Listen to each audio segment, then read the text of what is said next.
Properties of metals की बात करते हैं जी। जो हमारे पास मेटल्स होती हैं उनकी क्या क्या खसूसियात हैं उसके बारे में डिस्कस करते हैं जी। सबसे पहले तो हमारे पास ये प्रॉपर्टी है number one, metallic.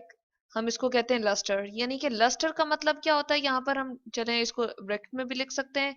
Shiny surface होना किसी भी मेटल का, उसको कहते हैं हम मेटालिक लस्ट्रस। ठीक है, या लस्टर सरफेस है उसकी। जैसे यहाँ पर आपको दो गोल्ड के नजर आ रही हैं जी, यहाँ पर रिंग्स ही हैं। ठीक है, तो ये क्या हो रही है जी, ये चमक रही होती हैं। तो जो भी हमारे पास मेटल्स होती हैं, चाहे आप कॉपर ले लें, चाहे हम यहाँ पर गोल्ड ले लें यानी कि सोना या चांदी वगैरह को भी हम ले लें, तो क्या होती है जी, उनकी सरफेस शाइन कर रही होती है या चमक रही होती है। इसको हम कहते हैं जी मेटालिक लस्टर।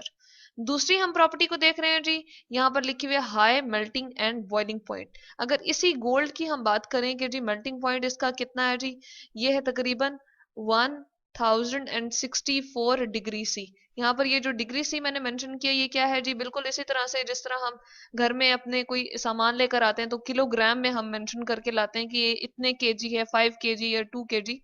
तो बिल्कुल टेम्परेचर को अगर मेजर करना हो तो उसके लिए हम क्या यूज करते हैं जी, डिग्री सी।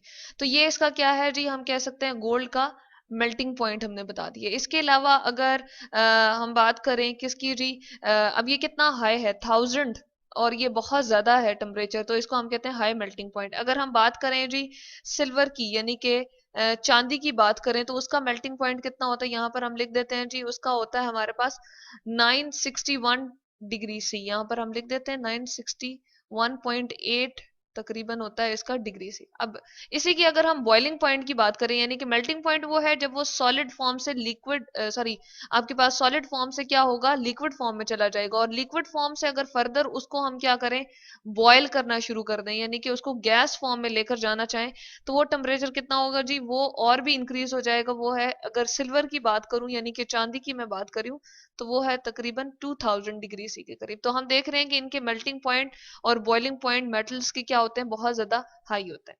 आगे ये आपको दो फिगर्स नजर आ रही हैं और यहाँ पर मैंने लिखा हुआ जी कंडक्टर। इसका क्या मतलब है, कंडक्टर का मतलब ये है कंडक्ट करना, यानी कि किसी चीज को अपने अंदर से पास होने देना।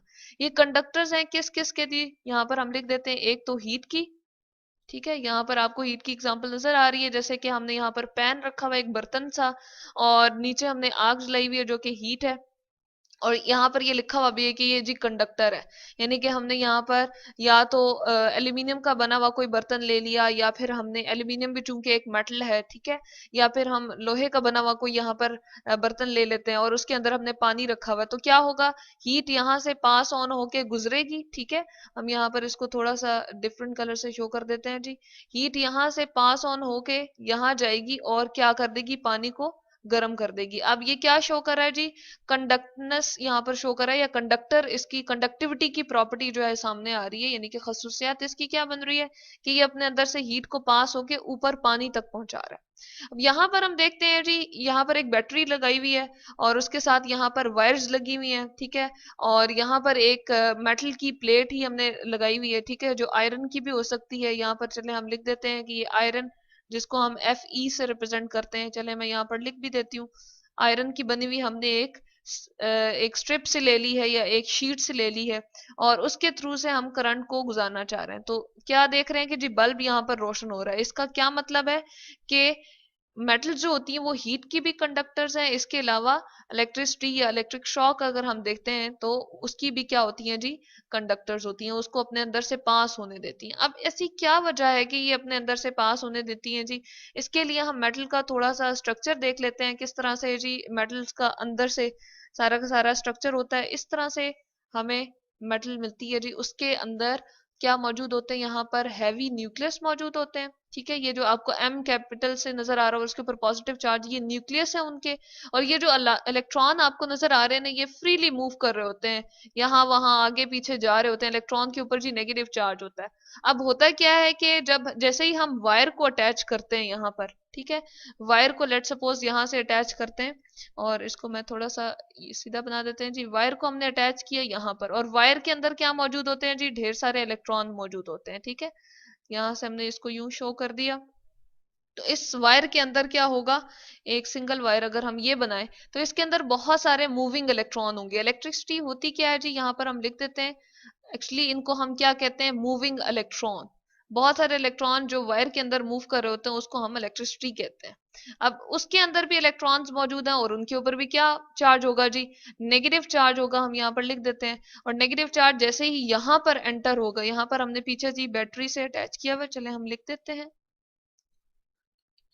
यहाँ बैटरी से हमने अटैच किया हुआ था जिसके अंदर से करंट आ रहा था।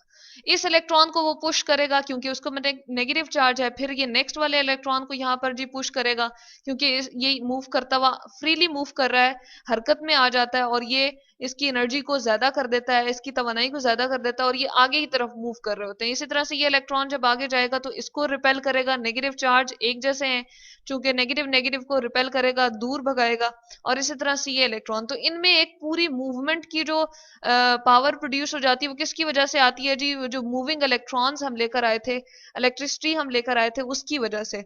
और इसलिए हम कहते हैं कि इसके अंदर से अब भी क्या फ्लो करना शुरू हो गया जी, करंट फ्लो करना शुरू हो गया, या इलेक्ट्रिसिटी मूव करने शुरू हो गई, क्योंकि हमने इलेक्ट्रिसिटी को क्या डिफाइन किया था जी, मूविंग इलेक्ट्रॉन। तो इसके अंदर से भी इलेक्ट्रॉन क्या कर रहे हैं, मूव कर रहे हैं, हरकत में आ गए, तो इस वजह से इसके अंदर से इलेक्ट्रिसिटी जो है वो मेटल्स के अंदर से कंडक्ट हो जाती है। इसके बाद एक और प्रॉपर्टी है जी जिसको हम कहते हैं मेलिएबिलिटी।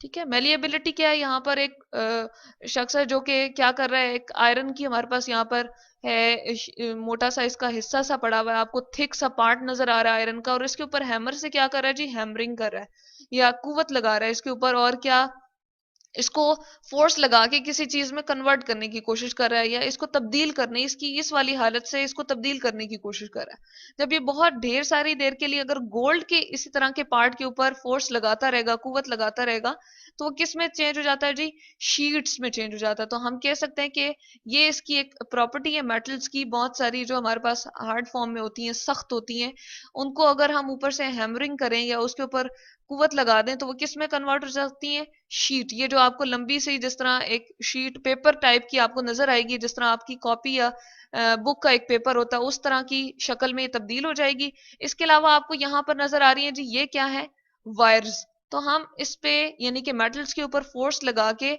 हम उसको किस किस फॉर्म में चेंज कर सकते हैं जी, एक तो शीट्स में, और उसकी दूसरी फॉर्म हम क्या बना सकते हैं, उससे वायर्स भी बना सकते हैं। तो ये है जी इसकी कुछ प्रॉपर्टीज जो हमने यहाँ पर डिस्कस की हैं जी मेटल की। नॉर्मली क्या होती हैं, मेटल लस्टर होती है यानी कि शाइनी उसकी सरफेस होती है, high melting and boiling point होते हैं, कंडक्टर होते हैं हीट और इलेक्ट्रिसिटी दोनों की, और मेलिएबिलिटी होती है यानी कि हम इसमें अगर फोर्स लगाएंगे तो किसी भी शीट्स में या फिर हम उनको वायर्स में उनको तब्दील कर सकते हैं। तो ये हमने देख ली यहाँ पर मेटल्स की क्या क्या चार तकरीबन हमने यहाँ पर प्रॉपर्टीज को कवर कर लिया।